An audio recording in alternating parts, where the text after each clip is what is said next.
Dad perfect events. My daughter-in-law called me a blue-collar embarrassment until the IRS knocked on her door. My 8-year-old granddaughter Dorothy tugged on my sleeve last Tuesday and whispered something that changed everything. Grandpa, something's wrong with Mommy's money.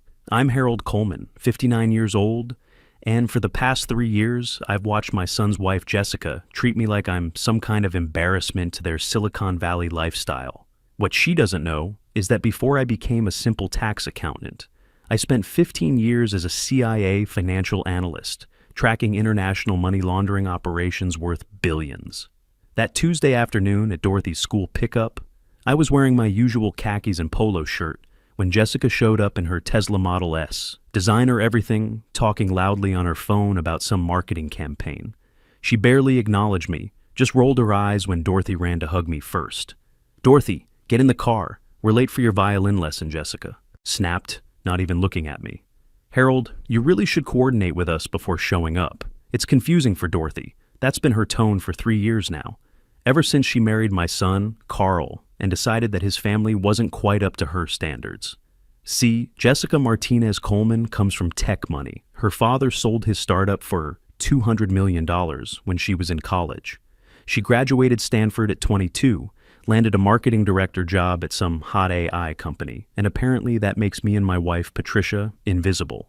Jessica is 32 now, which should be old enough to show basic respect to family, but maturity doesn't always come with age. She's got this way of talking to me like I'm the hired help, not the man who raised the husband she claims to love. But Dorothy's whisper stuck with me all week. Something's wrong with Mommy's money. Kids notice things adults miss. They see patterns before we do. I started paying attention, real attention. Jessica drives a $120,000 Tesla, lives in a $2.8 million house in Palo Alto, wears watches that cost more than most people's cars. Her Instagram is full of charity galas and exclusive events. But here's the thing about working financial crimes for the CIA. You learn to spot the tells, the lifestyle that doesn't quite match the legitimate income. Her marketing director's salary, even at a hot tech company, maybe pulls $180,000 a year. Carl makes good money as a software engineer, probably $160,000. That's $340,000 combined, which sounds like a lot until you factor in Silicon Valley housing costs, taxes, and the lifestyle she's flaunting. The math doesn't work. 2 weeks after Dorothy's comment, I was at their house for Sunday dinner. Patricia and I try to see our granddaughter regularly, even though Jessica makes it clear we're tolerated, not welcomed. I was helping Carl fix a loose cabinet door when Jessica walked past with her laptop, talking to someone about transferring funds for the children's charity foundation. That caught my attention. I'd heard her mention this foundation before, always in passing, always with that self-important tone she uses when she wants people to know she's doing important things. After dinner, while the women were cleaning up and Carl was helping Dorothy with homework, I excused myself to use the bathroom. Their home office was right across the hall, door open, Jessica's laptop still running. Old habits from the agency die hard. I took a quick look. What I saw made my blood run cold. Jessica's laptop showed bank statements for something called the Bay Area Children's Education Foundation, deposits from various tech companies, individual donors, even some government grants. Total incoming funds over the past 18 months, $1.2 million. But the outgoing transfers caught my eye immediately. Large sums moving to accounts in the Cayman Islands. Personal credit card payments being made from foundation funds. Mortgage payments on their house coming directly from charity money. Even that Tesla was purchased with a foundation check, disguised as a transportation expense for educational outreach. She was stealing from a children's charity, and not just skimming a little off the top. She was treating it like her personal bank account. I memorized what I could and went back to dinner, acting normal. But inside I was furious, not just because she was a thief, but because she'd been treating my family like garbage while funding her lifestyle with stolen charity money. Every condescending comment, every eye roll, every time she made me feel like I wasn't good enough, all of it paid for with money stolen from kids' education programs. That night, I called George Brennan. We'd worked together at the agency for 8 years before he moved to the FBI. Now he's retired, but he still has connections, and more importantly, he knows how to build a case that'll stick. Harry, George said when I explained the situation. You sure about this?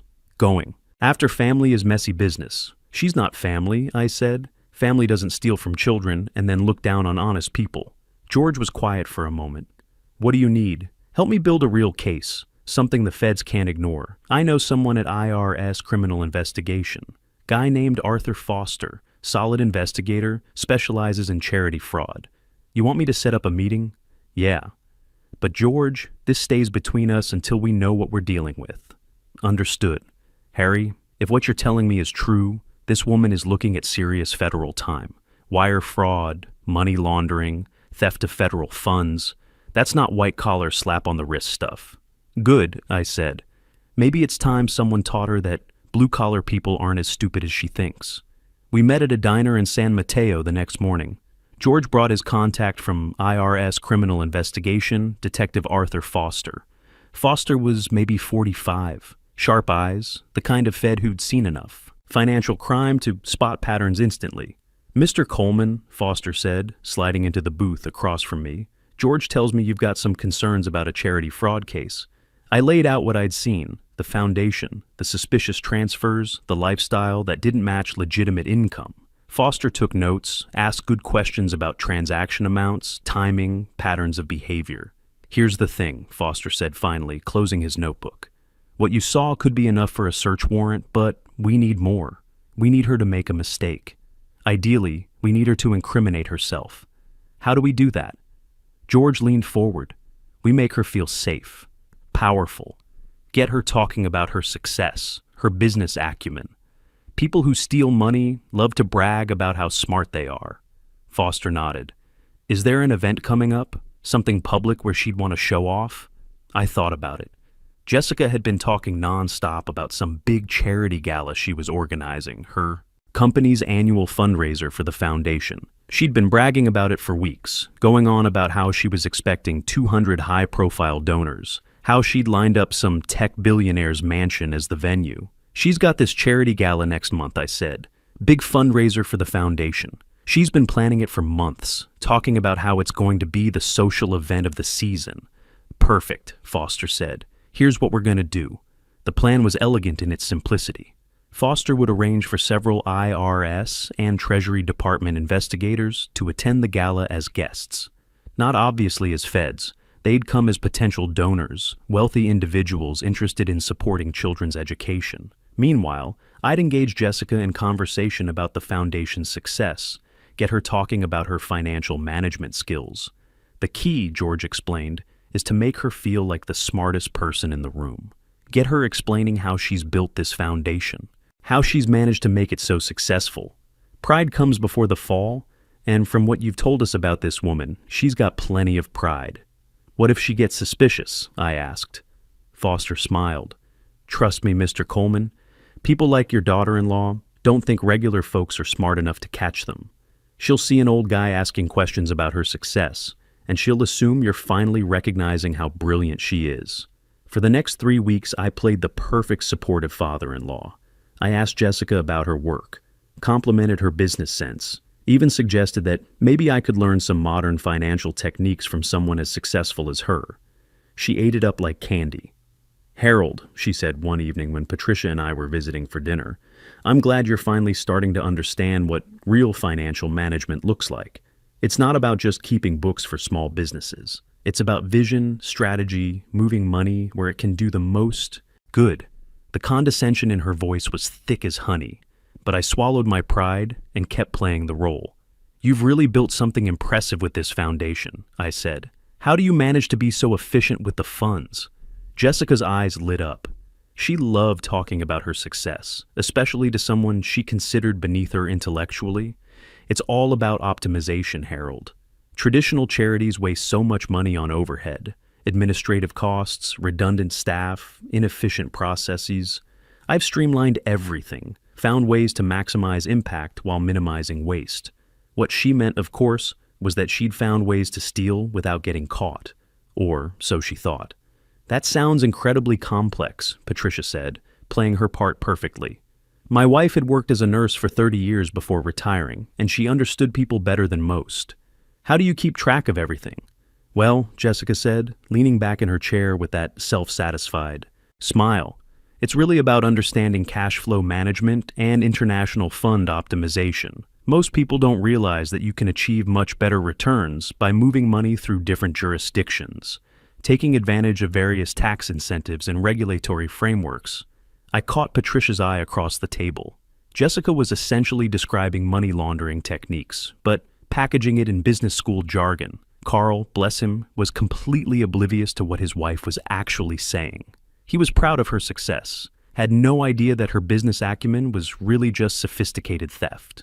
The foundation has grown so much since you started it, I said. What was your initial investment? Oh, we started small, Jessica said airily. Just $50,000 in seed funding from some angel investors who believed in the mission. But through careful management and strategic partnerships, we've scaled that into a $1.2 million operation in just 18 months. She said it like she was Steve Jobs unveiling the iPhone. No mention of the fact that most of that $1.2 million came from legitimate donors who thought they were helping kids' education programs. That's incredible growth, I said.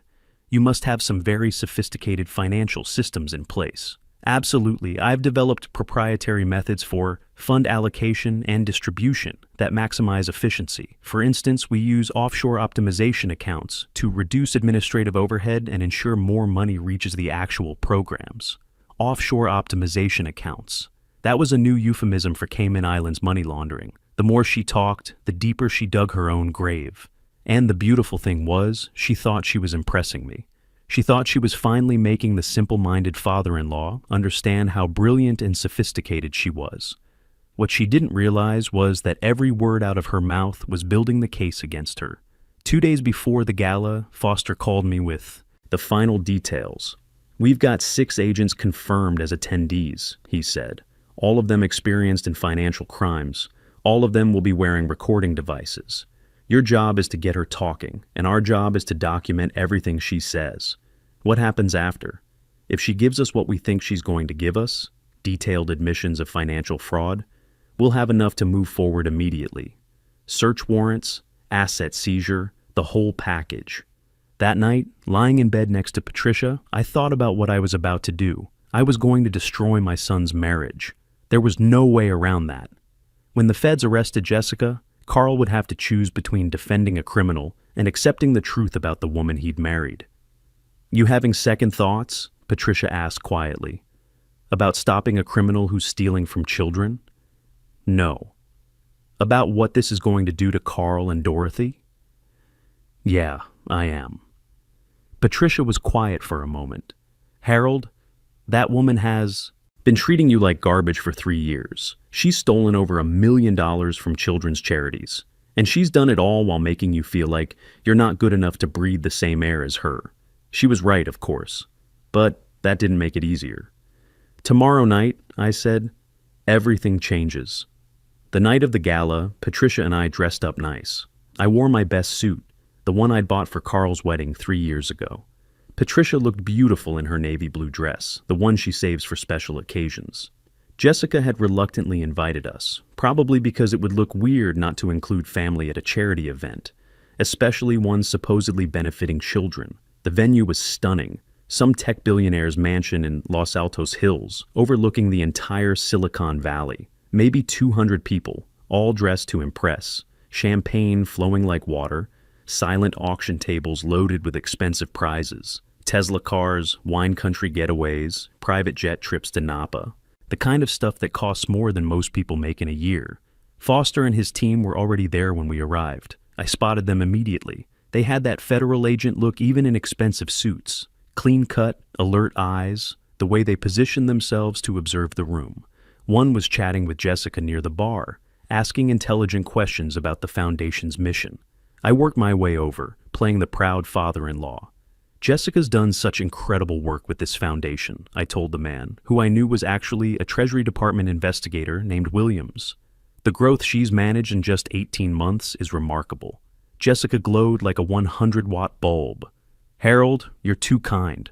Though I have to say, it's really about understanding how money flows, how to leverage relationships and optimize fund allocation for maximum social impact. That sounds incredibly complex, Williams said, pulling out a small notebook. I'm always interested in innovative approaches to philanthropy. How do you maintain oversight with so many different funding sources? And just like that, Jessica launched into what amounted to a detailed confession. She explained her revolutionary approach to fund management, how she'd identified systematic inefficiencies in traditional charity models, how she'd developed cutting-edge processes for moving money where it was needed most. What she was actually describing was textbook embezzlement and money laundering, but she packaged it in MBA buzzwords that made it sound like breakthrough business innovation. Traditional foundations lose 30 to 40% of their funding to administrative overhead, Jessica said, gesturing with her champagne glass. I've reduced that to less than 5% through strategic offshore partnerships and dynamic cash flow optimization. Williams nodded, scribbling notes. How exactly does the offshore component work? Well, Jessica said, lowering her voice conspiratorially, most people don't understand. International financial instruments. By routing funds through carefully selected Caribbean jurisdictions, we can take advantage of preferential tax treatments and regulatory frameworks that maximize fund preservation. I watched Williams's face. He kept nodding sympathetically, asking follow-up questions, getting Jessica to elaborate on her methods. She was so proud of her financial cleverness that she didn't realize she was confessing to federal crimes in front of a room full of potential witnesses. For instance, Jessica continued, warming to her favorite subject. If we receive a $100,000 donation, traditional charities might see $60,000 actually reach programs after administrative costs. Through my optimization system, we can preserve $95,000 for program delivery. How do you track program delivery? Williams asked innocently. Jessica paused for just a second, but then smiled that confident smile I'd seen 100 times. We use a distributed impact model, she said smoothly. Rather than funding traditional brick-and-mortar programs with high overhead costs, we support individual educational initiatives directly. It's much more efficient. What she meant was that the money disappeared into offshore accounts and personal expenses, but there was no actual program delivery to track. The conversation continued for 25 minutes. Jessica described transferring funds to international educational partnerships, the Cayman accounts. She explained how she minimized duplicative administrative functions by paying personal expenses from charity funds. She detailed her flexible approach to resource utilization, stealing. By the time Williams excused himself to think about potential partnership opportunities, Jessica had essentially provided a complete roadmap of her criminal operation. But she wasn't done. Throughout the evening, she worked the room like a politician, explaining her innovative methods to anyone who would listen. Foster had positioned his other agents strategically, and Jessica obligingly repeated her confessions to multiple federal investigators, each time adding more details about her proprietary financial optimization techniques. Around 10 p.m., she found me by the silent auction tables, slightly drunk on champagne and success. "Harold," she said, putting her hand on my arm. "I have to say, I'm really glad you're finally starting to understand what I do. For so long, I wasn't sure you appreciated the complexity of modern financial management." "I'm learning," I said carefully. "It's not your fault," she continued, her voice taking on that familiar condescending tone. "Your generation was taught to think about money in very simple terms. Save, spend, invest in basic instruments. But today's financial landscape requires much more sophisticated thinking." She gestured around the room. "All of this, the foundation's success, the social impact we're creating, the recognition from the tech community. It's because I understood that traditional approaches weren't going to work. I had to innovate, had to find new ways to move money efficiently." "It's impressive," I said, meaning something entirely different than what she thought. "The beautiful thing is that everyone benefits," Jessica said. "Donors get to support education initiatives, children get better programs, and I get to build something meaningful while frankly living the lifestyle that success should provide." There it was. Direct admission that she was using charity funds for personal lifestyle expenses. "How do you mean?" I asked. Jessica looked around to make sure no one else was listening, then leaned closer. "Harold, between you and me, one of the advantages of innovative fund management is that you can structure compensation and benefits in ways that traditional organizations can't. When you're moving money efficiently through international channels, you can optimize not just program delivery, but also operational sustainability. She was telling me that she paid herself through offshore money laundering, but doing it in language that sounded like business school theory. The foundation covers my consulting fees, operational expenses, even things like transportation and housing allowances. It's all completely legitimate. I'm providing valuable services that require appropriate compensation. I felt a cold satisfaction settle in my chest. She'd just admitted to wire fraud, tax evasion, and embezzlement while thinking she was explaining sophisticated business practices to her simple-minded father-in-law. Around midnight, as the gala was winding down, I saw Williams approach Foster near the exit. They exchanged brief nods, and Foster pulled out his phone. 2 weeks later, they came for her. I was at their house having coffee with Carl when the doorbell rang at 7 a.m. 6 federal agents, search warrant in hand, badges out, serious faces. Jessica answered the door in her silk robe, probably expecting a delivery or maybe a neighbor with some minor complaint. Jessica Martinez Coleman, you're under arrest for wire fraud, money laundering, theft of federal funds, and conspiracy to commit tax evasion. The next 3 hours were chaos. Agents searching through files, seizing computers and phones, boxing up financial records. Carl kept asking what was happening, his voice getting higher and more panicked with each question. Dorothy cried from upstairs, scared by all the strange voices and commotion.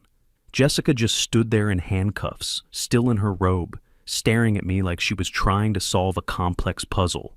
It wasn't until later, when Carl and I were finally alone, that he asked the question I'd been dreading. "Dad, how did you know? How did any of this happen?" "Your daughter told me something was wrong with Mommy's money," I said quietly. "Kids see things we miss. And once you know what to look for, the patterns are obvious." Carl stared at me for a long moment. "But Dad, how did you know how to investigate all this? How did you know what questions to ask, what evidence to look for?" That's when I told him about my real background, about the 15 years with the CIA, tracking financial crimes for the government, about the international money laundering cases I'd worked, the terrorist funding networks I'd helped shut down, the skills I'd developed over a decade and a half of following money trails across borders and through shell companies.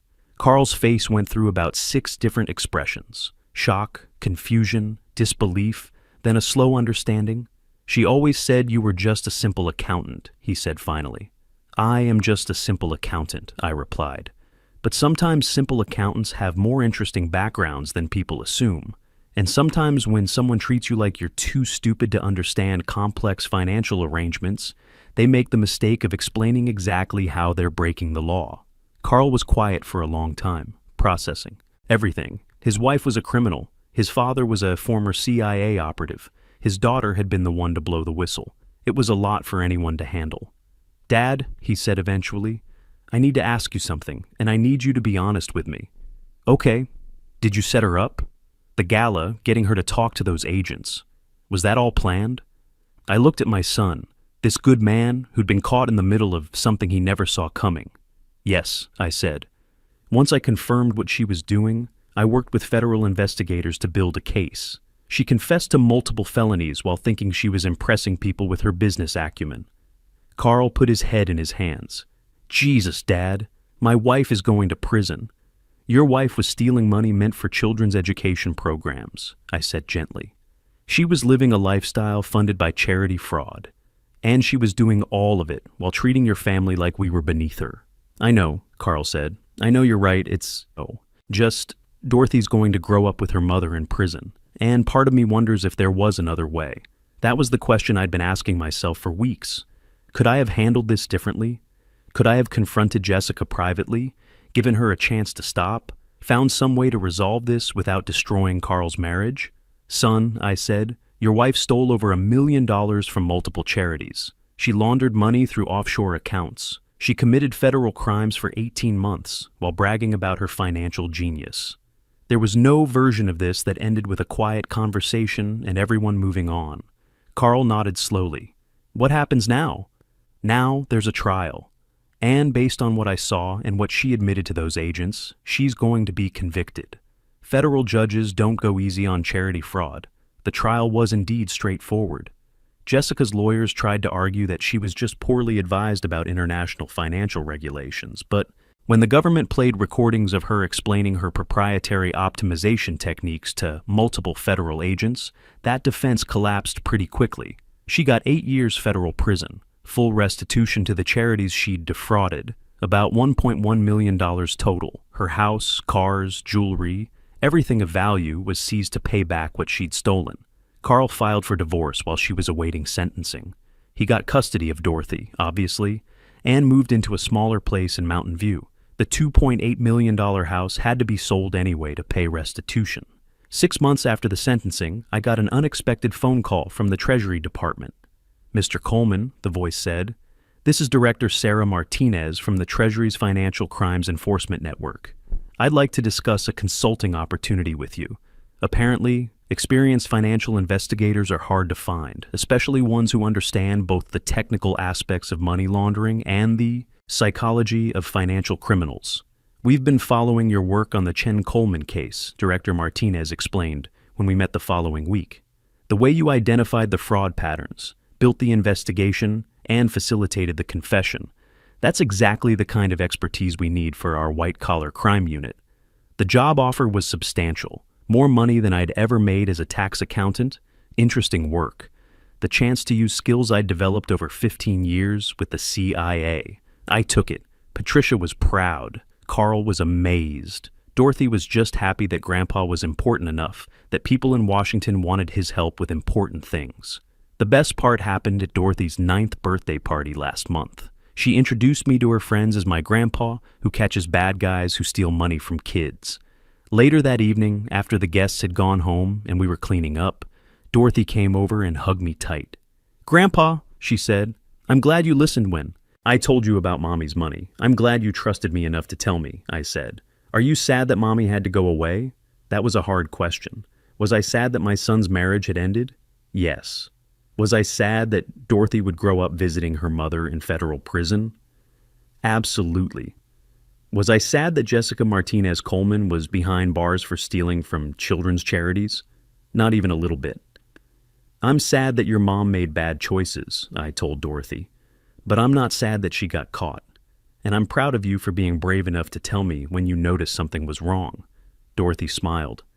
"Dad says you used to catch bad guys for the government before you were an accountant." "That's right. Will you teach me how to catch bad guys when I'm older?" I looked at this smart, brave little girl who'd blown the whistle on financial fraud when she was 8 years old. "If that's what you want to do," I said, "I'll teach you everything I know." These days, Carl and Dorothy come over every Sunday for dinner. Carl's doing well. The divorce was hard, but he's better off without a criminal for a wife. He's dating someone new, a teacher from Dorothy's school who treats everyone with basic human decency. Dorothy's thriving in school, especially in math. Last week she asked me to explain how money moves between countries, and I realized she's got the kind of analytical mind that would make a great financial investigator someday. Patricia and I are happier than we've been in years. I'm doing work that matters, using skills I'd thought were retired forever. The Treasury job has led to consulting opportunities with other federal agencies, and I've helped build cases against financial criminals from Silicon Valley to Wall Street. But the most satisfying part isn't the professional recognition, or the interesting work, or even the substantial pay increase. The most satisfying part is knowing that when it mattered, when my family was being disrespected and children were being robbed, I didn't just sit there and take it. Jessica Martinez Coleman spent 3 years treating me like a blue-collar embarrassment who wasn't sophisticated enough to understand her world. She thought I was too simple, too old-fashioned, too intellectually limited to see through her financial genius. What she didn't understand is that sometimes the simple accountant in khakis and a polo shirt is exactly the person you should worry about most. Because sometimes that simple accountant spent 15 years tracking financial criminals for the CIA. Sometimes he knows exactly what international money laundering looks like when it's dressed up in MBA buzzwords. And sometimes when you treat people with contempt while committing federal crimes right in front of them, those people take it personally. Respect isn't about what car you drive, or where you went to college, or how much money you make.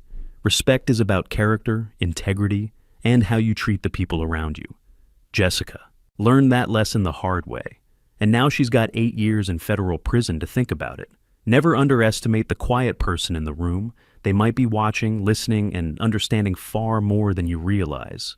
True power isn't about flaunting wealth or status. It's about having the skills and character to act decisively when justice is needed.